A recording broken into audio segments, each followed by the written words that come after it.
A very good afternoon to you, ladies and gentlemen, friends and colleagues. It is with great pleasure that I welcome you today. My name is Betti Marenko. I am a design theorist from Central St. Martin's in London, and I will be sharing this conversation on the Internet of Things, magic, and the strange animism of connected objects. Now, clearly, we are under a collective digital spell. Smart objects enchant us. They keep us hypnotized as they harvest attention time and live information from us. Some would even say that they are the product of sociopathic design. There are some tensions between the linear algorithmic computational architectures that make our device work and the often irrational, highly somatic compulsive attachment we have for them, between the invisibility of the inner workings, the black box, and the instantaneous effect they produce, between the power they have on us and the fact that we actually don't know how they actually work. Dominant techno-deterministic narratives portray computation as an almost mystical creature, or even as a theocracy. In this narrative, rationalization and logic coexist with deep myth, the belief in invisible forces. So on one hand, we as users and content providers, we like to believe that algorithm-driven procedures are efficient, logical, and clean, but they are not. On the other, we have embraced a faith-based perspective with the same conviction that ancient seekers would have had in the murmuring of an oracle. Now, if we start looking beyond these narratives of techno-determinism and techno-dystopia, beyond the hype surrounding the Internet of Things, it seems to me that what really must be debated has less to do with technology and more with imagination. I would even say that it's our relationship with digital objects that is suffering from a crisis of the imagination. Perhaps the time has come to imagine alternative narratives of cohabitation, coevolution, coexistence, avoiding the very naive idea that technology is a set of neutral tools. After all, machines are never a technical category, but a social one. And as I was thinking about this panel, I reread the Manifesto of Mechanism, written by Italian designer Bruno Munari. And let me just get something up here. In 1938. And I would like to share some passages with you. Munari writes, "Today's world is a world of machines. We live among machines. They help us with everything we do in our work and recreation. But what do we know about their moods, their natures, their animal defects, if not through arid and pedantic technical knowledge? Machines reproduce themselves faster than mankind, almost as fast as the most prolific of insects. They already forced us to busy ourselves with them, to spend a great deal of time taking care of them. They have spoiled us. We have to keep them clean, provide them with nourishment and rest, continually attend to them, and meet their every need. In a few years' time, we will become their little slaves." Now, he wrote this in 1938. Obviously, that was a time when there was a particular futuristic adoration of technology and machines, and Munari was very aware of the danger of fetishizing technology. And then he goes on in this manifesto talking about the need for machine to become a work of art. And after this, he started building his very famous useless machines. And he tells us that machines are useless because they don't make anything, they don't eliminate labor, they don't save time and money, and they don't produce any commodities. They are objects to look at in the way one looks at a drifting group of clouds, after spending 7 hours inside a factory full of useful machines. So I would like to give you Munari's useless machines as tools of optimistic resistance. May their uselessness suggest that another function is possible beyond the banality of utility, the predictability of functionality, and the expectation of smooth, instantaneous connectivity. And maybe, yes, also to inspire new stories we can tell ourselves about how to co-evolve and cohabit with technologies, whether we choose to call them smart, dumb, enchanting, sociopathic, useful, or useless. And let me now introduce our first speaker. Joël Vacheron is a journalist and sociologist writing about music, photography, and design. His work is on the impact of technological innovation and on the creation of narratives and aesthetics. His work has appeared in blogs, magazines, catalogs, and monographs. He has co-authored 2 publications, Post-Western, 2013, and Dadabot in 2015, dealing with the notion of creolization. He is currently lecturer in visual communication at the CAL in Lausanne and was principal researcher for the project Digital Strategies in Genre-Defining Magazine and Augmented Photography. The title of Joël's talk is No Dumb. Thank you.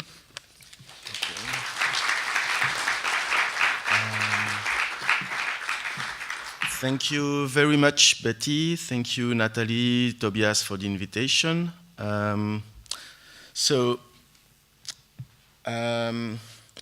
As Betti told it, I'm a freelance journalist and I work as a lecturer at ECAL, which is a University of Art and Design based in Lausanne, Switzerland, and as you might notice, I have a French accent. To keep it short, I'm interested in the ways digital technologies are used to promote global storytelling about Western societies, and in particular, how these visions are embedded in tools designed for mass consumption. In this presentation, smart objects are addressed from a perspective inspired by the visual studies and media archaeology, and I will pay a particular attention to the impact of early computers on creative process.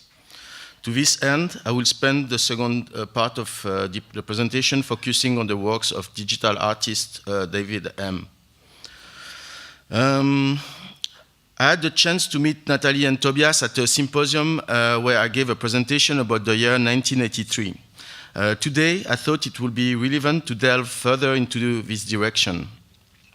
In many aspects, this year is a pivotal moment for Western societies, prefiguring the advent of digital technologies into our daily life. For example, the first mobile phones provided tangible feelings of the ubiquitous nature of communication devices, and the compact disc triggered a radical shift in the ways music will be produced, distributed, and consumed. While doing some researches for this talk, I noticed that the first home automation systems also date from this period. Created in 1983, the Californian firm Unity System began marketing the Unity Home Manager. It included a lighting, security, temperature, and appliance control systems, and stayed far ahead of his time for almost 2 decades, helping to shape the home automation marketplace we see today. Back then, this combination of computer control and architectural design was called smart house or cybertecture. Go ahead, touch me. Digital technologies became homey and tangible. It was the right time to invent new forms of interaction with everyday objects. Meanwhile, the concept of globalization became a buzzword following an influential article written by a professor in marketing from Harvard University. Levitt aimed to question the challenges that big corporations were facing with the emergence of networked societies. According to his theory, everyone, everywhere, want all the things they had heard about, seen, or experienced via the new technologies. Customers were not kings and queens anymore, and the master word was the standardization of the products on a previously unthinkable scale of magnitude. According to him, the model of the multinational was obsolete, and firms had to become fully global if they wanted to stay competitive. I quote, "The multinational and the global corporation are not the same thing. The multinational corporation operates in a number of countries and adjusts its products and practices in each at high relative cost. The global corporations operate with resolute constancy at low relative cost. as if the entire world or major regions of it were a single entity. It sells the same things in the same way everywhere, end of quote. Even if the article does not pay a particular attention to the rise of microcomputers, instead Levitt dwells at long on the case of an automatic model of washing machine, it is not difficult to see how this perspective on global markets was highly relevant with the target of IT companies. The launches of the first PCs and the first Macintosh in the mid-80s were representative objects of this dive into the single market. Another essential disruption took place the 1st of January 1983, but it manifested itself in a very discreet, even imperceptible way. It is the day when ARPANET shifted from the NCP for Network Control Protocol to the TCP/IP for Transmission Control Protocol/Internet Protocol. Also known as the Internet Protocol Suite, this implementation put the foundation of a network design that was open enough to connect all the computers of the world. Consequently, the network of the networks became quickly the most widely used network protocol worldwide and became implicitly an opportune support of neoliberal ideology.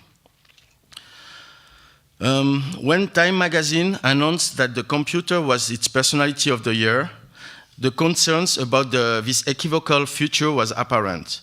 The two ghostly sculptures of George Siegel expressed the mixed feeling regarding the intrusion of this global machinery into the private sphere.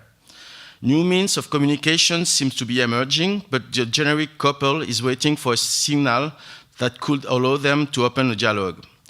New kind of interactions, including human and non-human agents, is taking place, but it is impossible to foresee the outcomes. It looks like the advent of digital technologies was carrying its new forms of alienation, and somehow this image evokes the calm before the storm.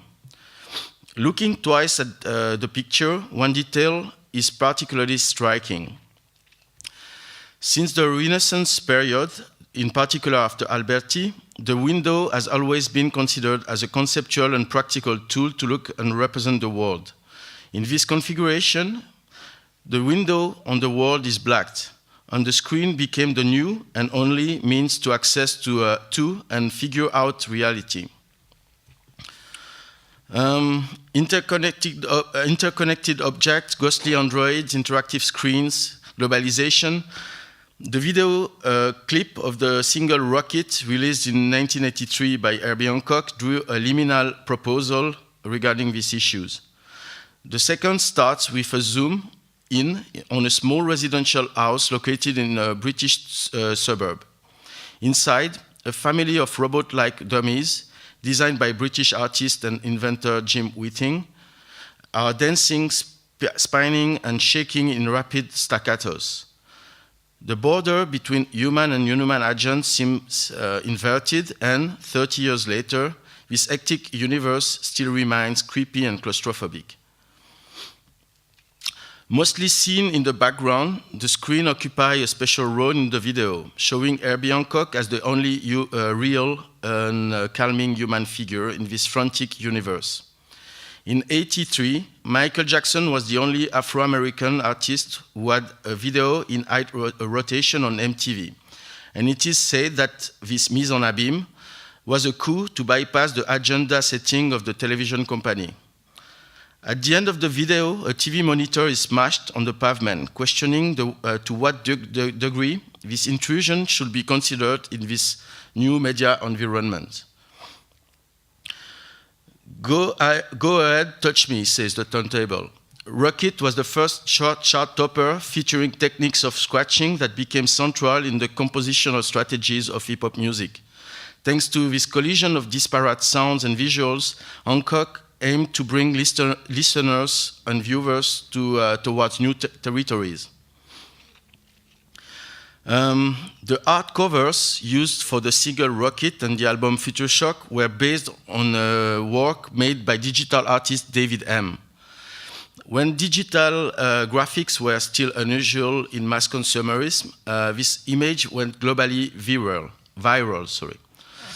This matrix-like landscape prefigured the complex horizons open with the advent of the digital profusion and the omniscience of satellite technologies. These covers opened windows to the horizon of machinic vision at the precise moment when computers started to be everywhere. The original work is called Approach. It was produced in 1979. This cold and vibrant landscape expressed the uncanny feelings arising in a world on the verge of a sudden acceleration. Approach prefigured the moment when computers were invited to supervise and assist our daily life, when the most simple actions would not rely anymore on the sole authority of human intelligence. Automated, dynamic, and rampant, it shows the overcoming of a regime of perception that operates by means of the gathering and merging of gigantic quantities of data. In the second part, I will focus mostly on the work of David M. David M. is an American artist that still lives and works in California. He had followed classical artistic training, but in 1974 began to experiment with manipulations of TV images. This led him to become one of the very first artists to explore the artistic potential of early graphics design software. In 1975, he was invited to Xerox PARC in Palo Alto and could work with the Superpine system, which would subsequently become the basic structure for most of the graphic programs to follow. Given the scarcity and the exorbitant cost of the machine during the 70s, the necessary tools to produce images like Approach remain confined to laboratories open to a very limited number of users. When Xerox PARC closed its computer graphic department after an infamous strategic error, M moved to Los Angeles to start an artist residence at NASA's Jet Propulsion Laboratory. And in April '77, his work took a historical turn when Jim Blin joined JPL. In the 60s and 70s, Jim Blin was part of the generation of pioneers who led the foundation for computer-generated imagery. He was also a space exploration enthusiast and decided to begin his professional career at NASA. Since World War II, the Jet Propulsion Laboratory had been involved with the growth of American space exploration, conducting researches in astrophysics and rocket sciences for NASA. Of course, the aerospace industry was a key sector attracted to the groundbreaking potential of spatial digital effect. The first simulations created by Blin and Colas as part of the Voyager missions in '77 introduced a new paradigm to the ways in which space exploration could be communicated and seen. David M. learned quickly how to use Blin's visualization software and saw immediately that they were far more efficient than any he had used before. The first digital work was done in one night, and he called it Aku. Talking about this liminal creation, he said, I quote, "It isn't the notion of a still image that fascinates me, but rather the place the viewer occupies within the picture," end of quote. He used immediately the neologism virtual worlds to talk about these pictures he made with these softwares. The expression had previously been used by critic Gene Youngblood to refer to devices used in experimental cinema. David M. used to joke that computers don't wake up until midnight. Indeed, the labs were bustling by day, and it was impossible to get anything serious done. But at 5 o'clock, all the managers, secretaries, and other personnel went home, and the places were deserted except for the night guards and the code slingers. Many times, especially during the early years of JPL, M found himself looking at a picture on a screen at 5 in the morning, and all he can recall as is tapping at keyboard for hours without having any idea what actual steps it took to create the image. From the outset, M was never particularly interested in reproducing the real world, and immediately used these tools to develop his own poetic language, showing ostensibly the effect of data processing. He was interested in the unintended consequences of working with bytes and was always on the lookout for these sorts of unpredictable and unexpected results that gave the works a unique character rooted in the medium itself. As a benchmark, image editors like Mike Paint and Paintbrush were launched on the market in the mid-80s, and the traditional art circuit displayed no interest whatsoever in this type of production. All these works have been done in '79. Since he was one of the first artists to explore the potential of his programs, he had absolutely no constraint in terms of style nor career. He co-curated many digital art exhibitions, in particular the highly influential Frame Buffer Show during the very first edition of SIGGRAPH in 1981.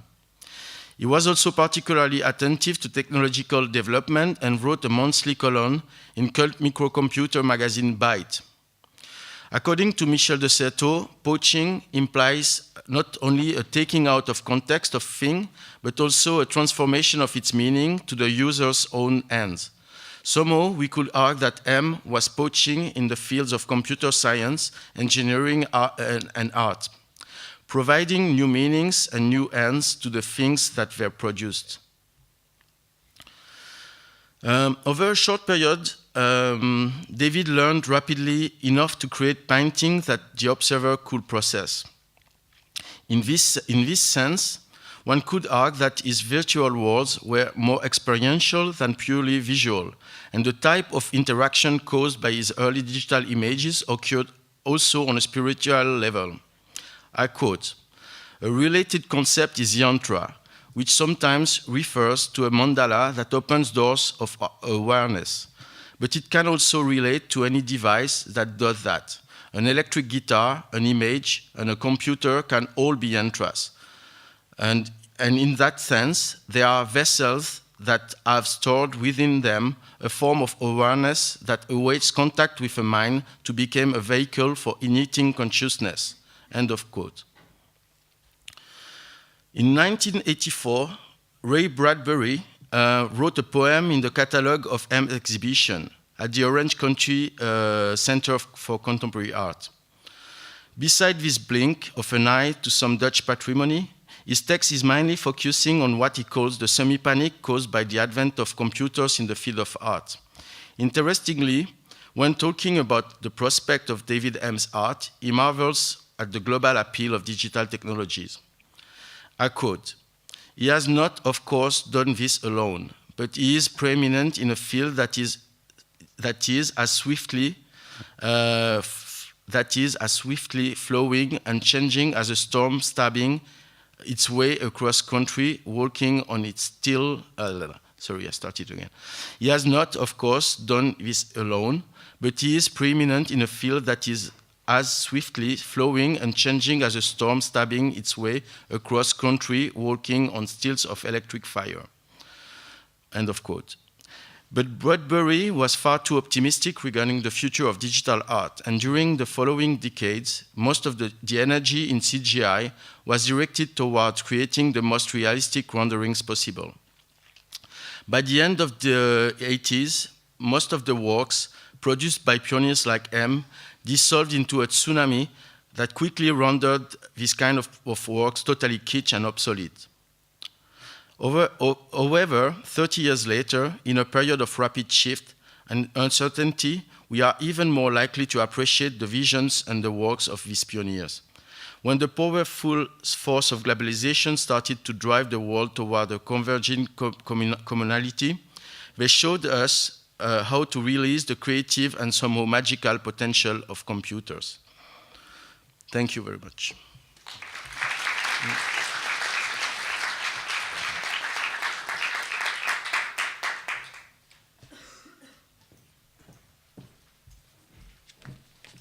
Thank you, Joël. Our second speaker is Luis Fernando Medina Cardona. He is Associate Professor at the School of Cinema and Television at the Universidad Nacional de Colombia in Bogota, in the area of art and new technologies. His work concerns the way free and open source software metaphors shapes creative processes. He is currently pursuing a PhD at the Academy of Media Arts in Cologne, focusing on the history of collaboration in software culture and network culture and its impact in distributed fabricated models. The title of Luis' talk is Error 606, Your Talisman Will Not Be Updated. Thank you, Luis.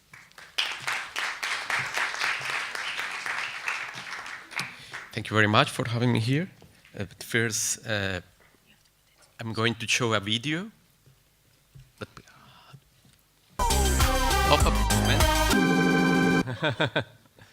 Can you please tell me? This, Jen, is the int.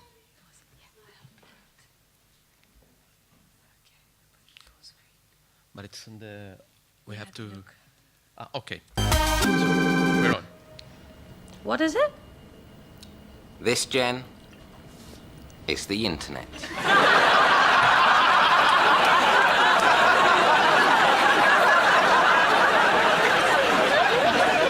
What? That's right. This is the internet. The whole internet. Yep. I asked for a loan of it so that you could use it in your speech. It's so small. That's one of the surprising things about it. Hang on. It doesn't have any wires or anything. It's wireless. Oh, yes, everything's wireless nowadays, isn't it? So I can really use it in my speech. What if someone needs it? Oh, no. People will still be able to go online and everything. It'll still work. Oh, good. I tell you, you present this to the shareholders and you will get quite a response. Can I touch it? Ooh. It's so light. Of course it is, Jen. The internet doesn't weigh anything. No, of course it doesn't. I want to stop here. Hey! Sorry for the interruption. Can you please help me to the... Oh, it's here.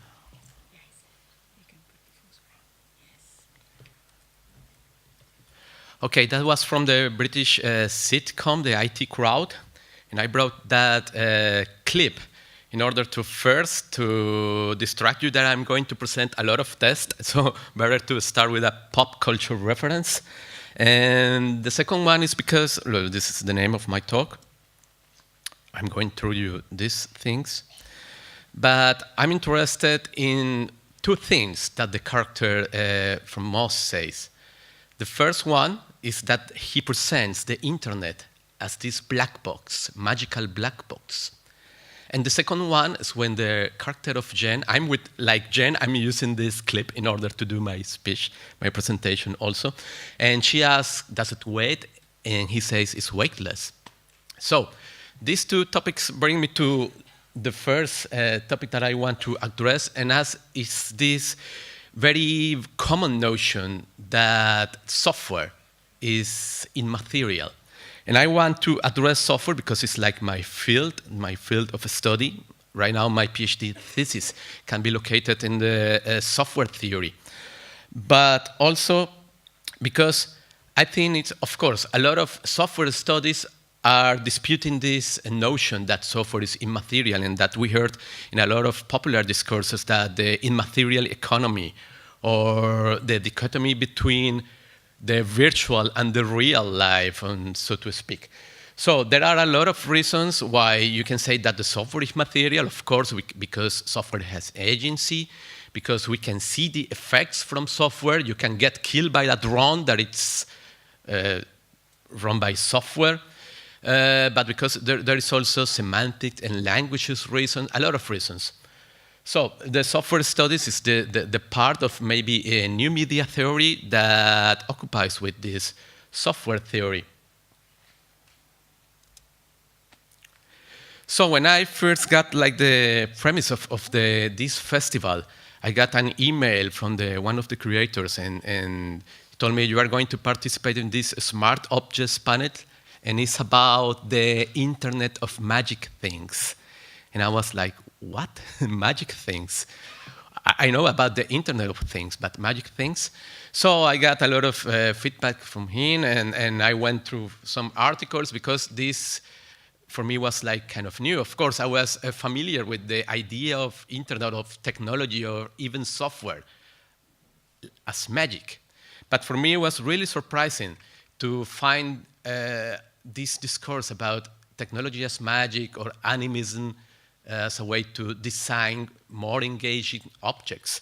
But of course, I took like a distance, and I'm going to present, this is not like the theory, it's like my opinions on the topic, and I'm going to build on that. So, the first is that one of the things that I want to tell is that for me, at least for me, the thing that make these objects magic is software.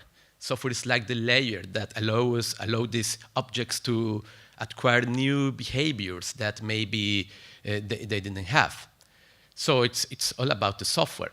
But of course, if you agree with that, then you have to go to software and explains what are the instabilities of software.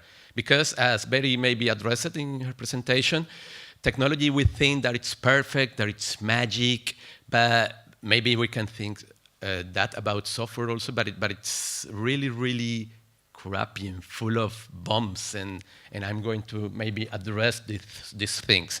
But the history of software is very, very related also with the history of networks and hardware, of course. So at the bottom you can see I just put like these 4 points. It's like a short history of maybe how I see the things, because the whole computing history started first with hardware. There were these so-called IBM and the Seven Dwarfs. The Seven Dwarfs, there were the other companies, the others like Burroughs or the other hardware manufacturing companies. And then from the 70s, it started really to taking off the software industry. Maybe we're still in that age. Maybe you remember at the mid of the 90s, the internet that was, of course, the internet was older, but started to really in the mainstream discourse at the mid of the 90s. And maybe we are now in the age of the Internet of Things. Of course, it's already happening. But you may ask yourself, is this like a new age, or is this just like I don't know, is maybe the old industrialism wanting just a piece of the software cake? That could be possible also. So that's the reason why I want to address some of the so-called, I put this like myths from software, and from these myths trying to get to some tension, some instabilities that you can see in this Internet of Things field. So you can see that maybe we have to admit the materiality of Internet of Things, but one of the things that really captured my attention about this magic rhetoric and magic metaphor is that it's really convenient when you want to design an object. But of course, it also has like a downside, this magical thing, because magic is about concealing something. It's about the occultism. It's about the things that you cannot see. And when you are talking about software that you cannot see, I would be very worried about it. So that's, like, for me, the downside of this magical rhetoric. So I'm going to address 3 myths in software history. The first one is the myth of the stack. The second one, maybe this one is related also with networks, the myth of horizontality. And the third one will be the myth of compatibility. So at least the first image. This is the myth of the stack. I don't know if I want to ask the public something. I don't know if you know what is the most popular programming language. Any ideas? C. I heard C. Thank you. Yes, it's the C language. And if you see the C language that was invented besides the Unix operating system, like almost 50 years ago, it's a very old language, it's quite popular because it violates this scheme. The scheme of the stack is that software relies on a series of layers that are laid one above the other, and you get the idea. And the idea is that when you use a compiler, the compiler is this program, or the whole software processing. It's just the idea going through levels, and levels from the more abstract level to the machine level. And there is always a layer that is doing the translation. And of course, the lower layer is this machine language that nobody understands, or maybe a few people, so it's kind of magical. And the top layer will be like the language that it's more close to the human languages. This is like a mental model, but the C language is very popular because it violates this model. Because it's on the top, but it also has routines and functions that can go directly to machine language. That's the reason why it's fast. That's the reason why some of the hardware designers or software designers love it. But from the abstraction point of level, it's not a very good language because it's it's not ordered, has a lot of layers. And the image that I'm presenting is the OSE or Osi Layer. As Joël told us, in 1983, it was like the big switch in the then ARPANET and the other networks from the older protocol, NSP, to the new protocol that we are still using, TCP/IP. And there's a funny story about this, because before the change, there was this group of people composed by universities, by companies, and they made this committee in order to design a new protocol. It was a layered protocol, but it never took off because Vincent Cerf and Bob Kahn, they made this TCP/IP protocol from the scratch, the two guys, and it was like it was not a very elegant design, but it worked. And when one thing works, it's better like this compared with this bureaucracy, layer bureaucracy. This is the second myth, that it's very still, maybe it was very popular in the 90s, but I think we are still living in this discourse, is that the network, the horizontality of the networks, it's a very used discourse when you make this political approach to networks. I don't know if maybe most of the audience is very young, but in the 90s, it was really about this techno-anarchism discourse that, okay, now we have this space that no state or no company controls. We can really be free on the internet. It's the really, really utopia, techno-utopia, anarchist techno-utopia. And that sounds really, really great, but it's not true. It doesn't help the truth. Maybe at the 90s, you can live by that dream, but not anymore. I think that you know that internet is controlled by companies and it's centralized. And if you see, for example, I didn't brought this image, but if you look up for the map of the connections of the submarine cables that connect the most important data centers, for example, these data centers are located in the same power cities as usual, London, New York, Europe. It's always the same. So it's the infrastructure, shows the materiality of networks, the materiality of software, but it's the same history going on. It's just capitalism changing from one way of production to the other one. And this is the other myth, the myth of compatibility.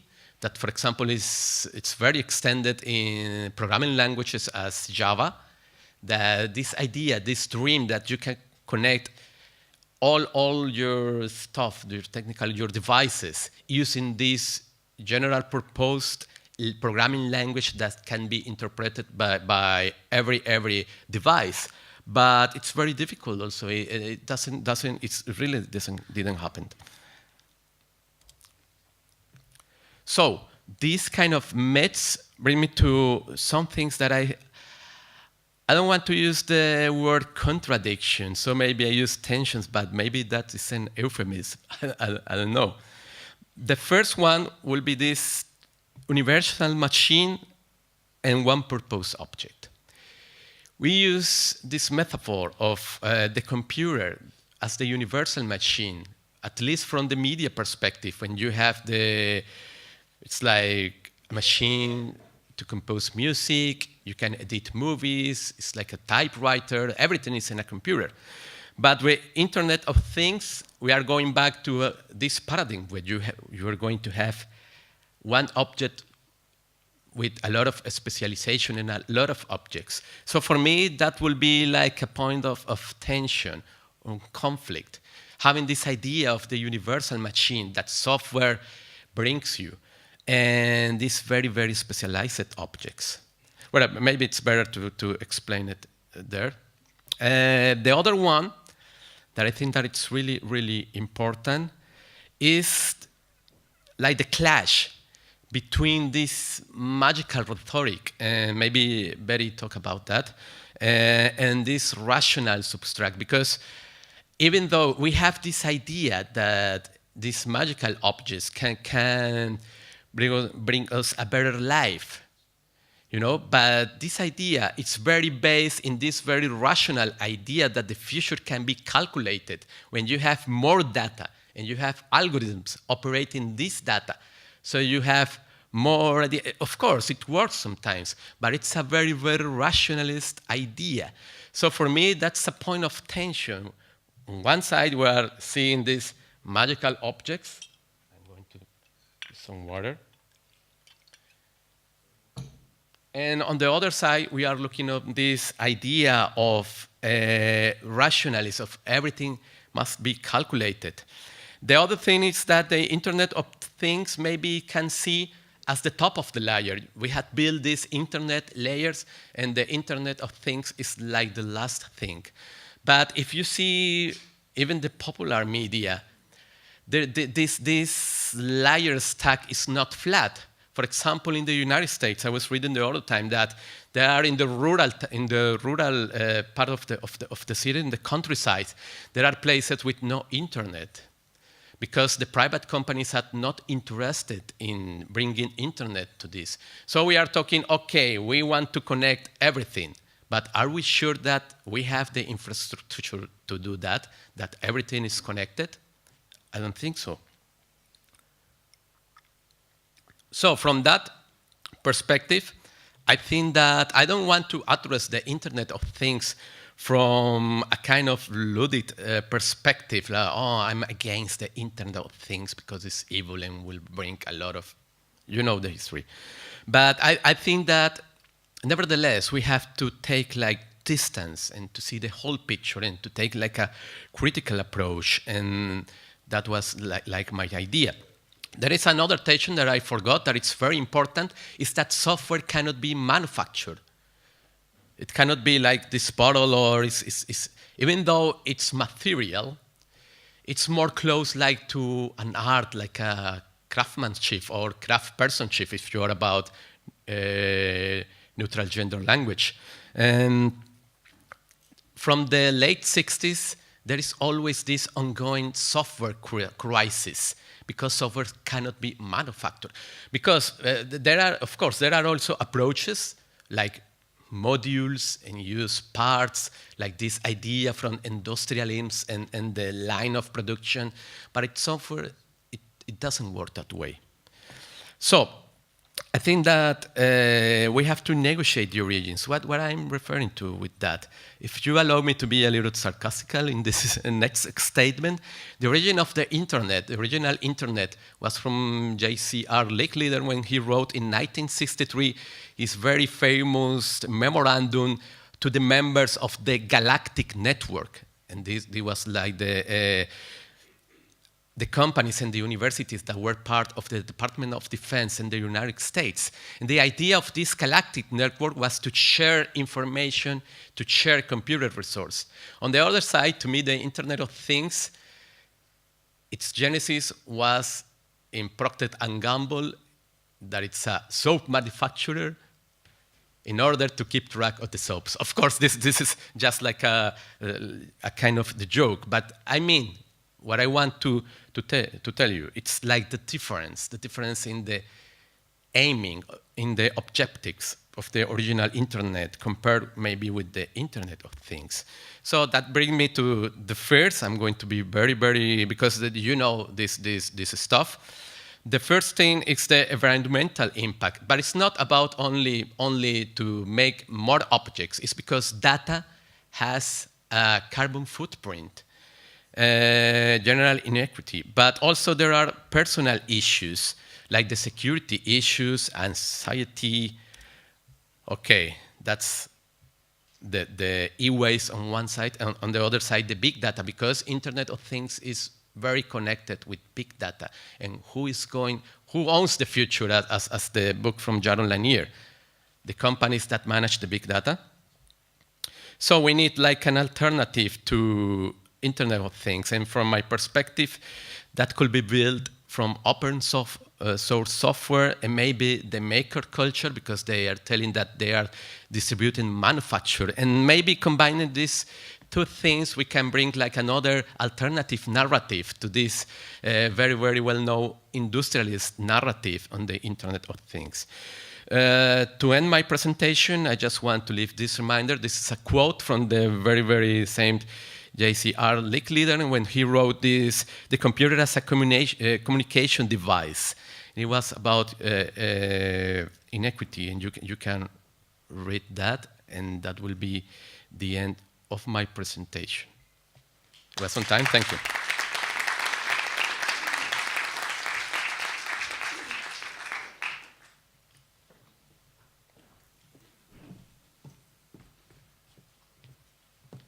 Thank you, Luis, very much. And our final presenter today is Peter Moosgaard. Peter is a journalist, artist, and art teacher. He has had exhibitions and performances in Istanbul, Stockholm, Athens, Amsterdam, Berlin, Munich, Brussels, and Basel. And in 2015, he participated to Ars Electronica. He is a member of the international activist group Wokenklausu, sorry, maybe pronounced right, since 2007, and co-founded the experimental publishing Trauma Wien in 2010. Currently, he is a PhD candidate at the Academy of Fine Art in Austria, and his research focuses on cargo cults and Shanghai as global post-digital strategies. Peter's presentation is titled Supercargo. Thank you.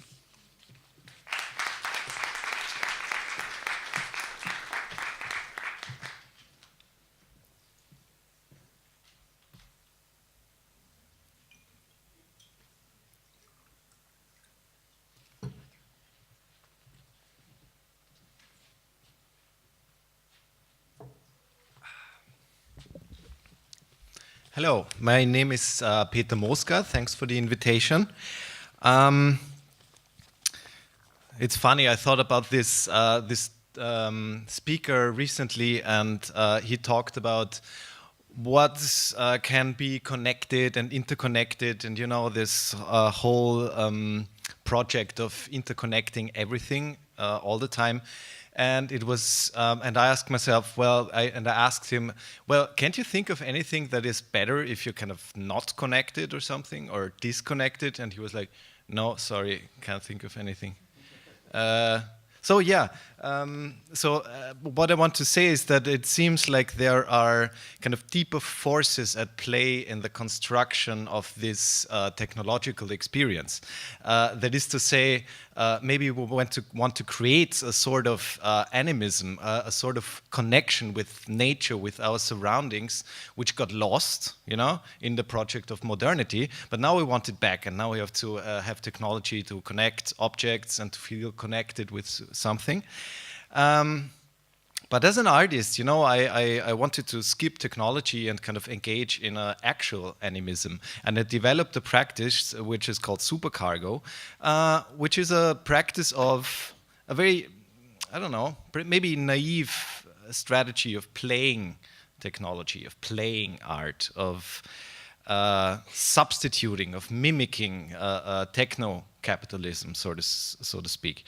But first, let me read a very nice introduction by a television series by Lars von Trier, which is called Riget, or the Kingdom Hospital.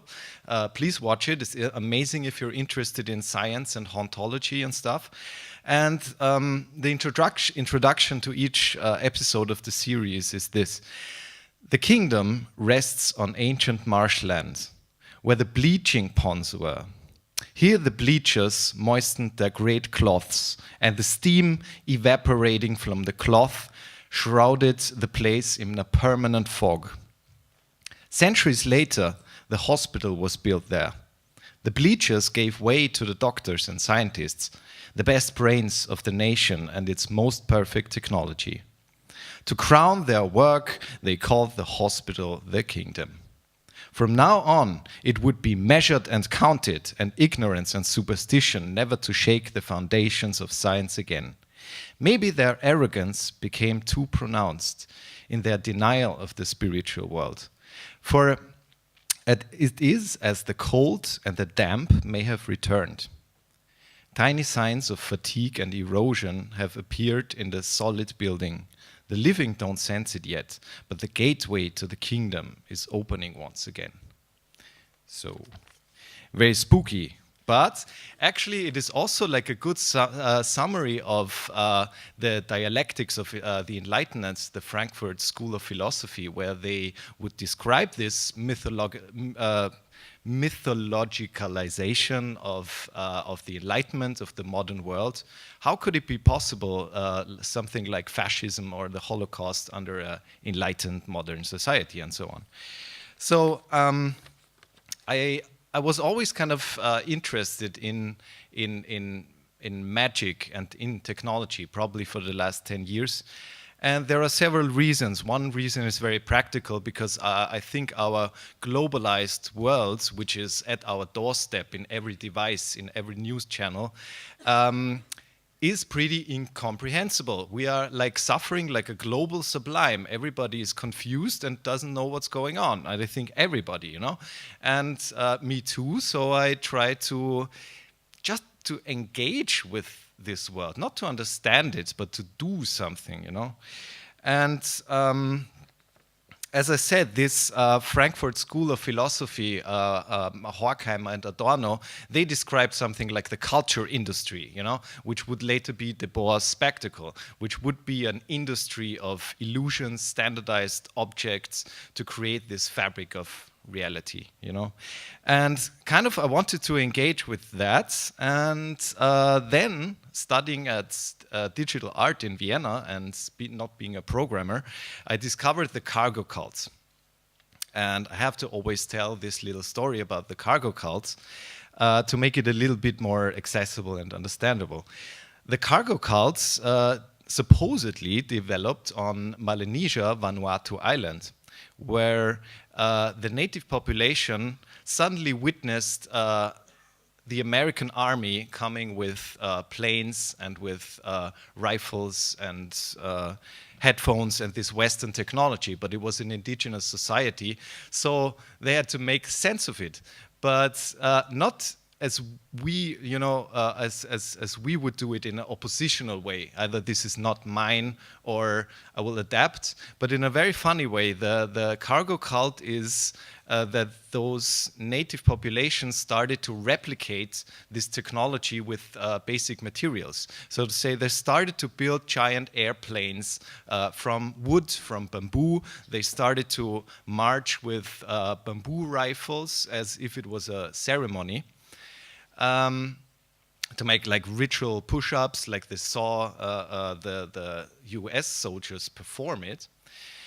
And well, the first thing that comes to mind is like, oh, they don't understand the function, the rationality about it, so it's maybe funny. But what is not so funny is that their technology worked. And what I mean by that is that they wanted to attract planes from the skies. They wanted to, because the US soldiers would get supplies, you know, cargo from airplanes. So the natives wanted to also, you know, to entice, to enchant those planes from the skies. And the funny thing is, by replicating the Western technology and the Western rituals and performances, it worked. Because suddenly a lot of anthropologists and tourists came to the island in airplanes to witness those strange phenomena. So I thought, wow, that is, okay, maybe that is a clever spiritual technology, you know, to replicate things and to perform things you don't understand. And that's what I did in art. I just used the context of art, you know, the context of the museum, of the gallery, to experiment with this meta technology or with this spiritual technology that is called Supercargo, which is to examine, you know, the performances around our technology, you know, what are the gestures and performances we do with our cell phones when we look for a signal. And Nicolas Nova is here, check out his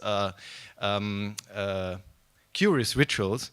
And I would just experiment with that and see if it works.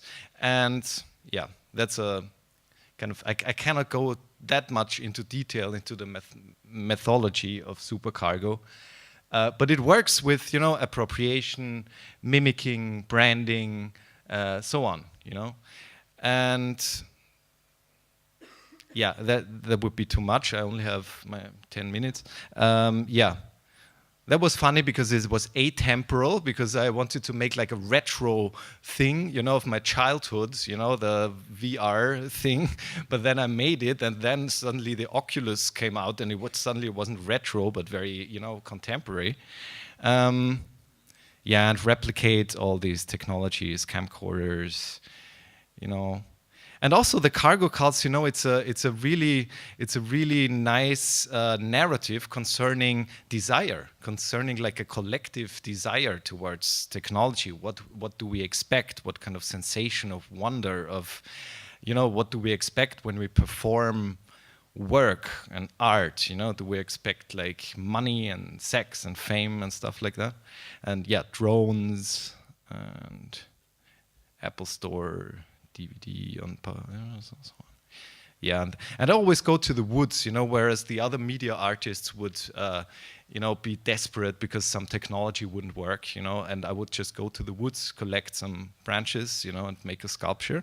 And I always have a picture in mind what I want to build, like a Mars rover or something. And then I hallucinate this technology in the woods. And then I suddenly find a stick. And I'm like, wow, that looks like a USB symbol. And I take it back to the gallery. And yeah, and what I wanted to say is that this kind of technology, you know, this cargo, supercargo technology really works, because I was invited to make a gallery exhibition, and I was like, oh, that's so slick and so, you know, commercial. So we'll just build an Apple store, you know, replicate it perfectly with iPads and product shots and whatnot. Then two Chinese girls came and they made selfies with the mock-up phone, confusing those two.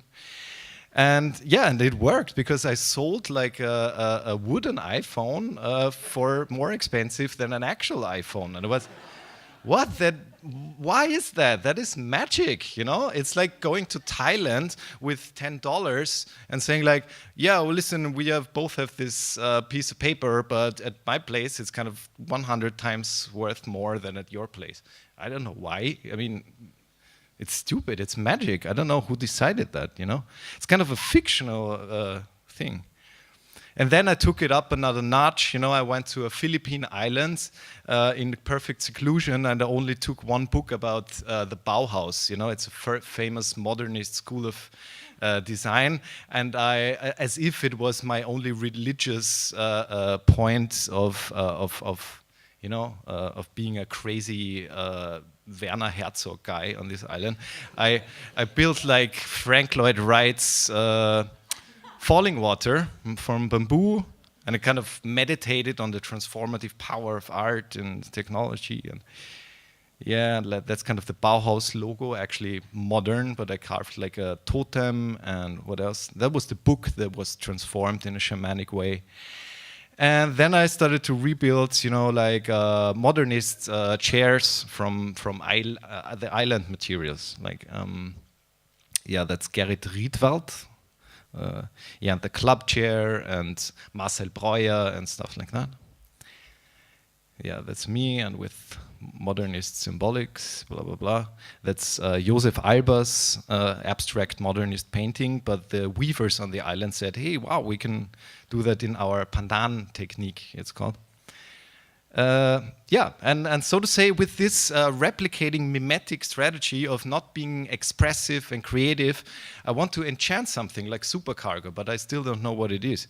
But yeah, an example would be what Supercargo is like the Brillo box of Andy Warhol, because it's not an actual Brillo box, it's actually a replica. It's a wooden box with a print on it, Brillo, you know, it's fake, you know, and now it's an object of cult and of millions of dollars. So that's the transformation from cargo to Supercargo. That's sort of Господу помолимся.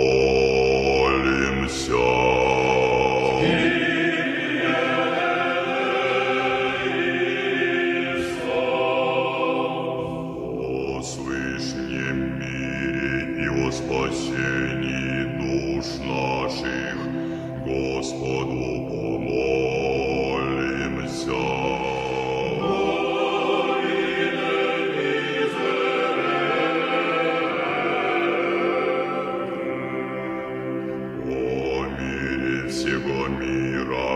Благостоянии святых Божиих церквей и соединение всех. Yeah, well, and the Supercargo practice also includes a blog where it would take all these fragments of brands and logos and, you know, shamanic looking, cultic looking technologies. And how much time do I have left? 5 minutes, good.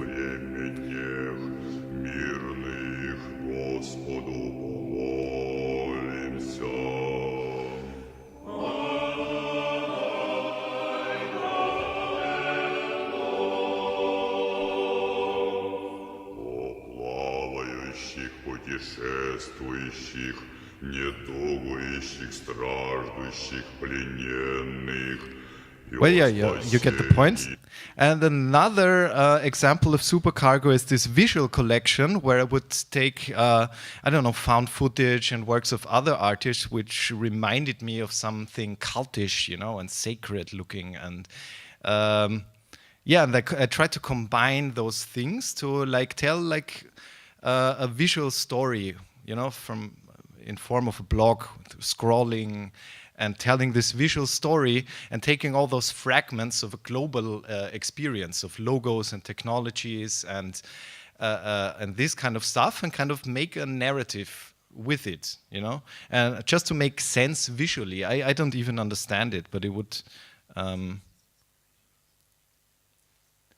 look something like this, you know, and that's hard to describe, because when I take all these things like nature, technology, ritual, and profane stuff, you know, like, I don't know, Coca-Cola, and you just flip the logo around and it looks really, I don't know, Arabic and foreign, you know. And there you have a loudspeaker made out of a shell. And I would take all these binaries, you know, so to say, like, is that really familiar, or is it really exotic, or is it really profane, or is it really sacred? And create this perfect ambivalence, sort of, which I don't even understand, but I understand the ambivalence that comes out of all this, you know, to make it look totemistic and cultish. And as I said in the introduction, like, I'm interested in looking for these deeper forces at play in the construction of our advertising and technological world.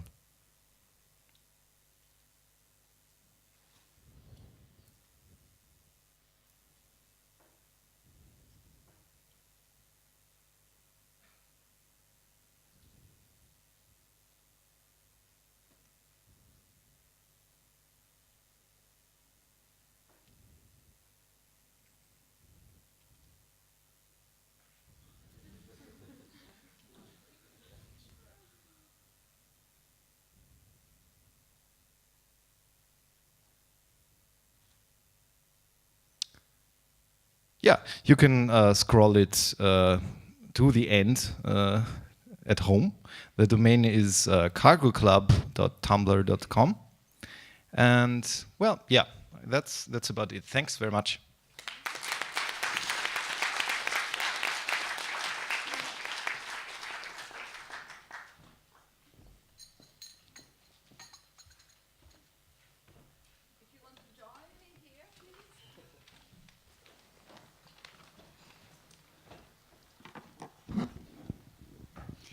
Okay, we have about 15 minutes for a conversation with our wonderful panelists, and then we have time for some questions from the audience. I would like to start by saying that all this presentation this afternoon really brought forward really beautifully that there is a very urgent need to sort of short circuit what we take as a linear temporality of a future coming ahead, driven by technology and bringing us a better world and progress, which is the modernist idea, right? And it seems to me that all your presentations really are focusing on how actually what we need to do is to interrogate the past in order to think at the better present rather than a future. And Louise, you were talking about even the need of renegotiating the origins, which also bring us back to mythologies of the origins. So there are a lot of very interesting points that really emerged here.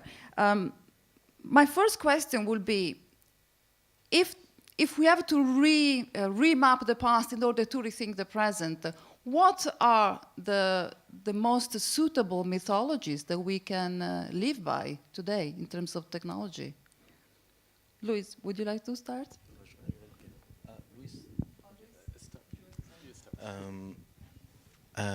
I would say that this idea of rereading the past, on my side, is kind of inspired by the Frankfurt School somehow, and especially Benjamin. And I like the idea that how he was managing that the present was a kind of crystallized element of the past and the future in one kind of kaleidoscopic image.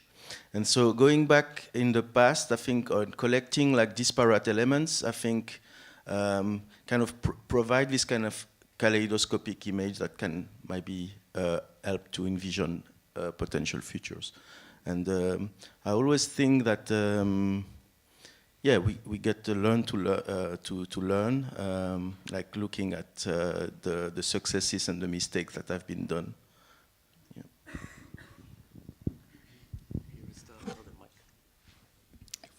Okay.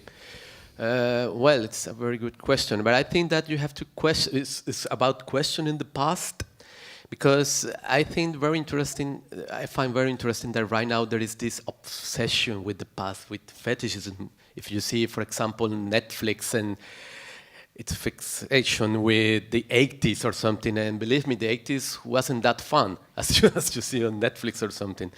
So instead of this fetishization of the past, I will prefer to critically questioning the past. We have now the archives. We have the internet that is the biggest archive.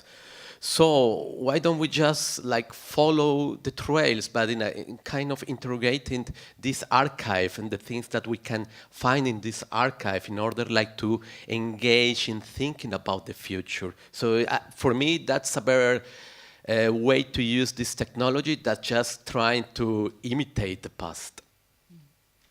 Peter.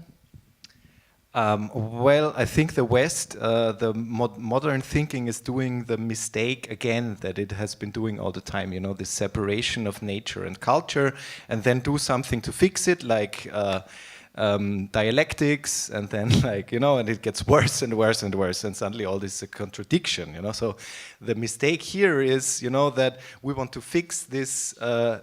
Is this the past or the future, And in thinking about, okay, we have to speculate more about the future and discover the past again, we're again on the timeline.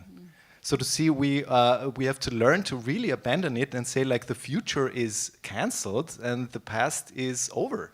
And what we do in the present is that we work with, as Bruno Latour said, we work with a smartphone and we also use a hammer. And the one is 25,000 years old and the other is 2 years old. And we have to think the time in terms of the objects we reanimate and that we assemble. The time is made by assembly of things, I would say. Does it mean perhaps that if it's true, as you say, that the future is cancelled and we have to really rethink our notion of time? When we say our notion of time, definitely it's a Western notion, and this also, makes me think about your work. Really harvesting different, completely different, non-Western notions of what time is, nature is.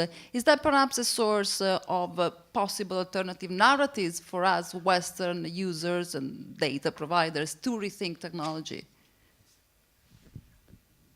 Yes, I think it is, and in after post-modernity, like the bricolage was no problem at all. Today you have the Avengers, where like every superhero ever is in it.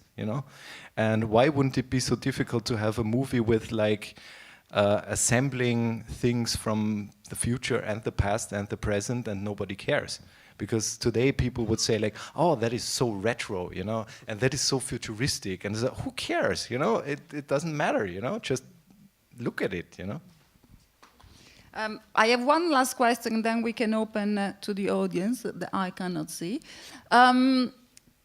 All these critiques are really inspiring and illuminating, but one other thing I'm thinking of, especially as an educator working with the designers and teaching the designers of tomorrow, I'm thinking how these ideas can actually make a tangible impact on the design industry, upon those corporations that actually are designing our technological future.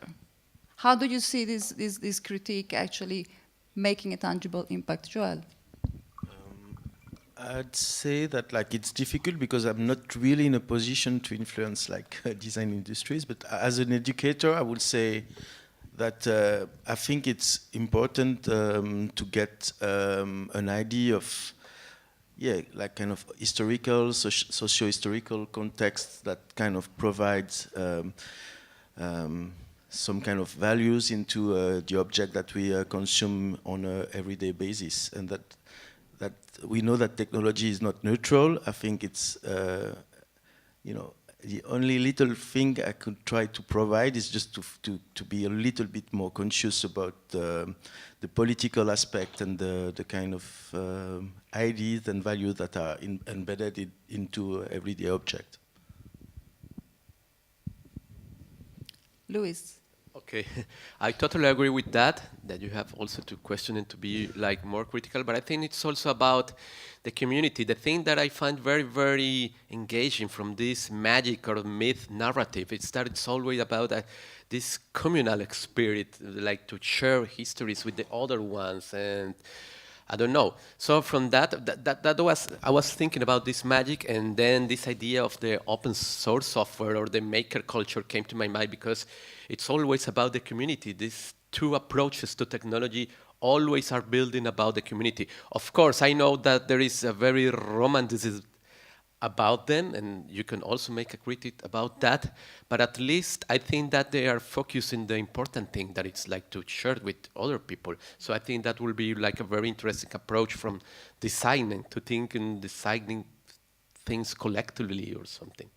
Is that what you meant when you talked about enchanted communities? Something yes, I wanted to yes, ask yes, you. yes. Okay, that's quite an interesting idea. Peter? What was the question? How do we take this critique and in a way that can actually inform the actual tangible production of the technologies that are ruling our lives? I know there are no answers. Sorry, I don't know. Now, let's have some questions from the audience. Yes.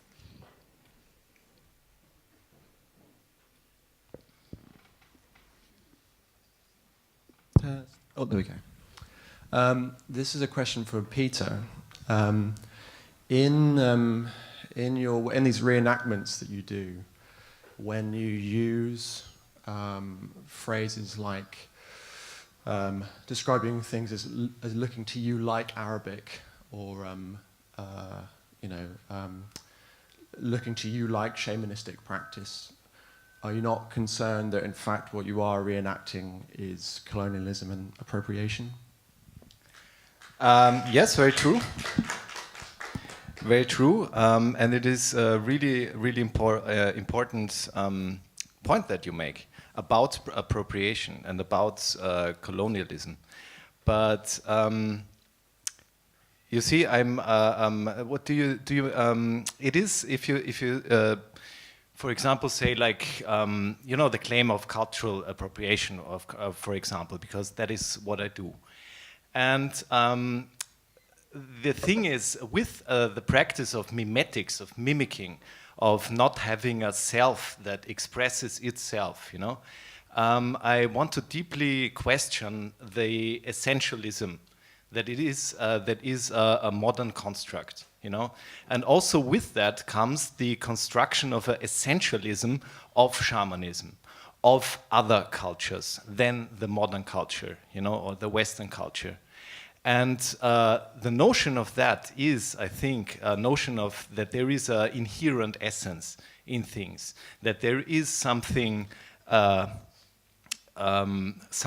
white male in a white male, that there is something black in a black man, for example, And what I want to question is that it is always seen the multiculturalism, for example, as a transfer of two separate beings, And what I want to look at is a sort of hyperculture, which lives from appropriation and reappropriation. Because in the case of the cargo cult, you could say which culture appropriated which, And the Americans weren't colonialists, the British people were.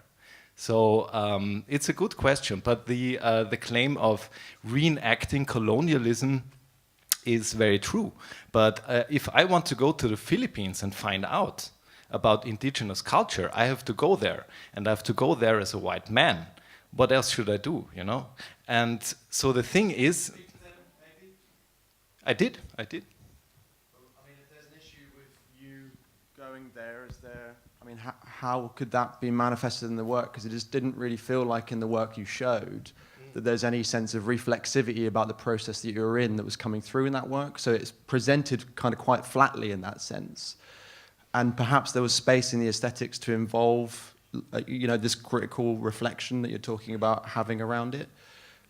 There doesn't, the reason why I felt like compelled to ask that question is because it just didn't feel like it's there in how you presented it or what was being presented. Yes, that's the reason that that project in the Philippines, I was there for 3 months, and I was living with the fishermen, and I talked to scholars in the Philippines and to the people there all the time to find out about the culture, to find out about my culture, about the colonial past. But as I wanted to show some pictures, there was really not enough time to frame this context. And when it comes to indigenous culture and when it comes to colonialism and this preconception of the two opposing things, I discovered that the deeper you go into the subject, how the Filipinos feel about colonialism, how they feel about appropriation and reappropriation of Western culture, it gets complicated if you go in there. And it's never a short story when it's about that issue of colonialism and about appropriation. And I would love to discuss it in length, but it wasn't. I cannot say it in 2 minutes. It would be a reduction, and it would not be fair, So I would love to explain it in detail, how it was.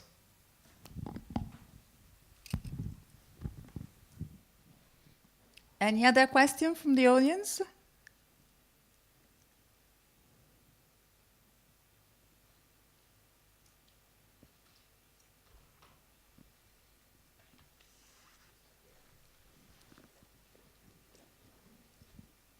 this idea, hang on, give it a second, there you go. There's this idea that maker culture and open source might free up or somehow democratize technology and the Internet of Things and allow people to get away from this kind of, commercial industrial past that we've got. But is that not really tied into the complexity of coding and the complexity of creation and some of these materials?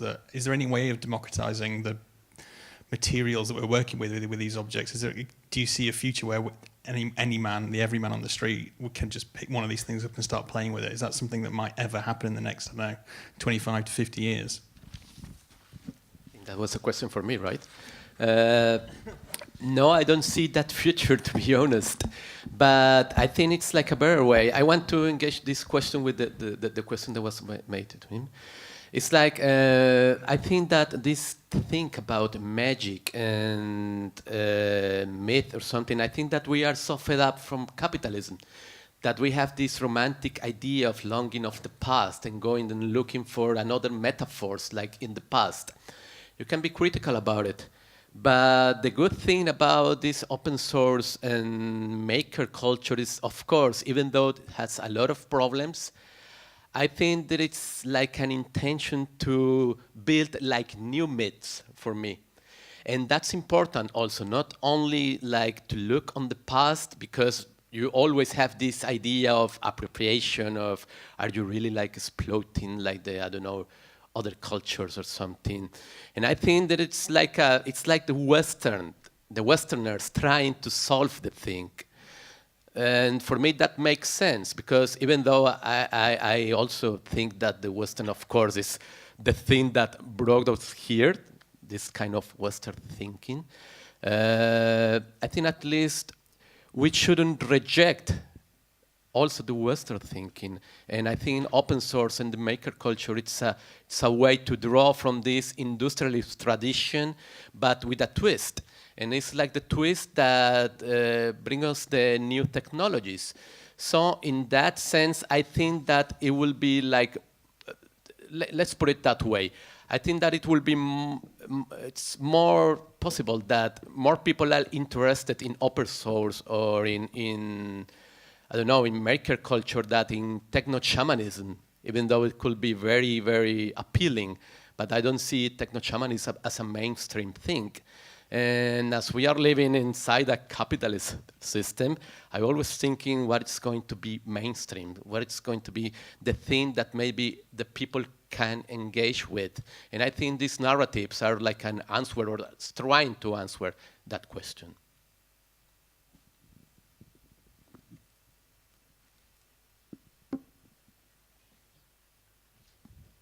Yes, Natalie. It's a question for Joël, actually. Joël, I'm always really interested, as someone who spends a lot of their time thinking about digital design and the way that information and data is kind of understood and put into the world. It was really interesting hearing you talk about how he used that particular aesthetic to help us visualize something that perhaps was quite large and quite difficult for us to start to kind of comprehend. I was wondering where you see the role of artists, particularly there's a lot of work being done about data aesthetics at the moment, where you see that being a way of perhaps showing the different topologies of sort of networks and information, and where you perhaps see the problems with that or the challenges in that. Like coming back to David M., I think I was kind of, that's like to say a little bit about the process.